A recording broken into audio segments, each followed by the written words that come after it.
гоё түүхэн ийм гоё өнөр өтгөн маш сайхан дэлгэр айгуу сайхан 100 жил болж штэ манайх.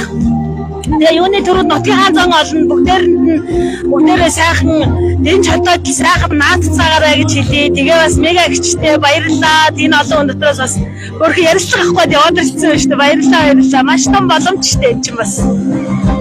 За ингээд манай Тамира бол ерөөсөө өндөр ширээ цамыг Монгол улсад төдийгүй одоо тий гарсан юм их гоё тийм төрөшин авьяастай ийм өстой нэг одоо бадаг ч юм уу нэг гоё дуулаад манай үзэгчдийг ялаагаач. За баярлалаа. За яг нэг дуу бадаг агуу аялчих тий. За баярлалаа. Бүрийн үдэшээр цочих үедэгэ бүэн дугаараа аргасан